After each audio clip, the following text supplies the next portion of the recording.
Sebentar, kecil. Seperti yang saya katakan tadi, kalau kamu kayak negosiasi, Mbak. Kenapa? Menurut peraturan majikan harus beliin tiket kamu pulang Indonesia, itu wajib. Jadi ini adalah negosiasi agar kalau kamu biar tidak pulang Indonesia. Karena itu kamu ngomong sama majikan, ya udah dadai, gak usah beliin aku tiket. Kasih aku uang 1.000 atau 2.000. Tapi tolong tulisin surat bagus agar aku bisa tunggu visa di Hong Kong. Jadi kalau majikanmu tidak suka sama kamu, dia tidak akan berpikir pasti beliin kamu tiket. Tapi kalau majikan kasihan karena kamu masih punya tanggungan atau karena kamu pulang Indonesia harus bayar, akhirnya majikan memberikan itu surat. Tapi konsekuensinya kamu tidak bisa mendapatkan tiket dengan full price. Jadi itu kembali lagi pada kamu. Tapi kan kamu tidak perlu bayar apapun kalau tunggu visa di Hong Kong, cuma 10%. Jadi itu konsekuensinya. Nunggu visa berapa lama sih sebenarnya? Nunggu visa di mana? Kalau di Hong Kong? Tergantung nasib, Mbak. Ada yang 2 bulan, ada yang 1 bulan, ada yang 3 minggu. Oh, gitu. Jadi saya tidak berani memberikan kata-kata keberapa lama. Oke, paham. Kalaupun di Indonesia pun ya sekiranya. Kalau 2 bulan, 3 bulan. Kalau di Indonesia. Dan harus nunggu tiket lagi berapa lama. Jadi ya mungkin 4 bulanan. Sekarang ini masih ada itu. Yang di hotel karantina. Tidak perlu karantina. Jadi begitu masuk udah langsung kerja. Betul. Oke. Ada yang lain lagi? Enggak. Jelas. Jelas. Berarti kan sampean harus menunggu keputusan majikan tanggal 3 ini. Majikan yang sebenarnya nunggu keputusan dari saya. Oh, majikan yang nunggu keputusan dari kamu. Karena kan dia kan mau kasih saya cash, ya tahu $2.000 Hong Kong gitu ya.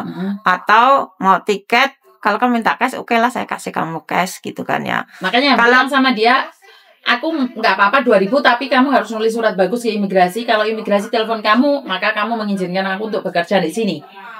Karena surat bagus saja percuma kalau majikan nggak mau ngasih di telepon imigrasi. Imigrasi pasti telepon ke majikanmu yang lama. Soalnya ruwetnya gini. Anak nenek itu 4. Semua itu mau ngatur. Bukan, nggak peduli siapa yang tanda tangan aja dulu. Sinsang berarti. Soalnya tadi itu katanya gini, yang perempuan itu bilang, udah kamu itu yang menantunya. Nah, yang ngejeng ini malah diem aja orangnya. Sudah tanda tangan. Kalau yang ngejeng ini malah orangnya baik gitu loh. Hai, istilahnya friendly lah. Istilahnya nggak terlalu apa ya. Kalau aku sih kerja pas dia datang ke rumah Senin Kamis itu kan selalu cuman ngikut kata dia aja. Ikut kata dia, suruh kesini, suruh kesana gitu aja. Aku kan nggak mau mikir gitu kan ya. Ya manut aja pokoknya. Aku udah ilmu gobloki gitu ya. Udah pokoknya manut aja. Dia ngomong aja, ya makan, mau makan apa? Ayam goreng, ya ayam goreng. Udah selesai gitu. Saya nggak mau mikir gitu. Nah kalau yang ini kan perempuan menantunya, itu yang dulu interview namanya perempuan yang banyak pertimbangan. Dia bilang, ini soal tiket, nanti kamu minta cash, aku kasih cash ya. Udah aku naikin 2.000, tapi ini dari aku yang kasih, kata dia. Kalau misalnya nanti ini kamu setuju tak transfer ke rekening kamu BOC, kata dia gitu.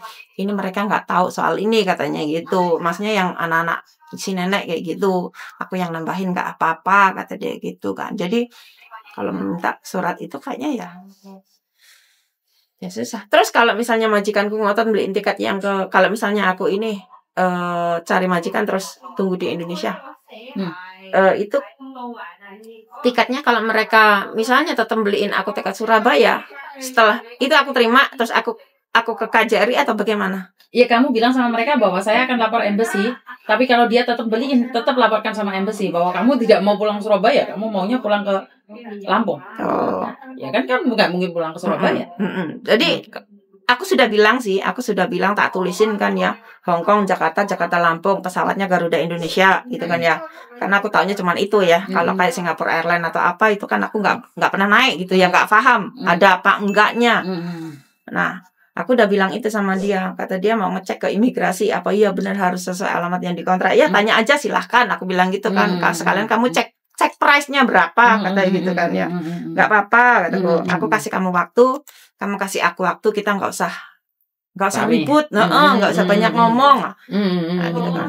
Dia kan setengahnya desak sekali gitu. Desak sekali untuk aku mau menerima kalau duit ya 1.500 tadinya, terus aku bilang ini nggak bisa aku pulang ke sini, aku pulangnya harus ke sini, terus langsung sama dia dinaikin 2.000 tuh tadi. Oke. Terus aku bilang kan nggak bisa. Jadi sedikit gontok-gontokan, kayak gontok-gontokan ya dari agensi juga kan nggak ada translator tuh orang Hong Kong. Susah dong. Ya nggak susah lagi, saya ngomong juga setengah mati, terus akhirnya aku bahasanya campur aduk. Saya bilang nggak bisa, rumah saya di Lampung. Kalau aku di Hong Kong lama pun aku pulangnya ke Lampung karena rumah saya di situ. Kamu kemarin kan pulangnya datangnya kan dari Surabaya, kamu pulangnya ya harus nggak bisa. Kamu harus lihat kontrak saya kata gitu. Oke lah, kalau kamu mau cari majikan dulu, kita kan nggak tahu ya, siapa tahu kamu mau cari majikan lagi di Hong Kong atau begini begitu gitu. Nanti kalaupun mau beli tiket, aku bilang tiketnya ke Lampung, aku carikan yang last day-nya di Hong Kong, aku bilang gitu kan. Oke lah, sampean coba komunikasi dulu, kasih jawaban ke majikan, dan sampean coba ngobrol dulu sama keluarga. Apakah saya mau pulang atau di sini? Tergantung dari situ. Setelah sampean positif ke sini tanggal 3 loh. Tanggal 3 nggak bisa, Miss. Kenapa sih? Majikanku datang ke kantor. Oh, setelah itu kan nggak mungkin 1 hari kan, tanggal 3. Iya. Soalnya nggak tahu mereka datangnya jam berapa. Sudah tanggal 5-nya loh, tanggal 5-nya, tanggal 4-nya kan aku libur. Tanggal 4-nya libur kan? Oh, hari Jumat aku libur. Oh, setiap Jumat libur. Setiap Jumat aku libur. Ibadah ya? Hah? Ibadah. Soalnya budeku kalau ibadah juga hari Jumat. Jadi hari Jumat bentar lihat aja. Iya. Ya udah kalau gitu, nggak tahu juga jam berapanya nanti. Soalnya agentku kayak kuburan. Kenapa sepi? Setaknya 1 orang, pintunya ditutup. Nggak kayak kita gini rame telepon nggak ada matinya gini. Ya beda sama agen-agen lain lah. Saya kan di sini nggak cuma 1 agen. Dulu yang 6 tahun itu 1 agen di Yunlong. Gitu. Rame. Ya, rame namanya office mah. Terus cuman agen ini aja yang kayak kuburan. Iya, agenku yang sekarang ini. Maksudnya ya itu tadi. Ruangan dia segini, ruangan kerja dia segini, 1 orang yang kerja. Terus nanti mungkin depan situ ya 1 ruangan kayak gini, lebih gede ini kayaknya. Itu untuk boarding house-nya, untuk tidurnya. Jadi office campur sama boarding house. Beda room. Tapi segini. Di mana nih, monggo? Ya di Junwan, makanya saya kesini karena yang dekat sama agent saya. Barang saya kan masih di sana. Oh, oke.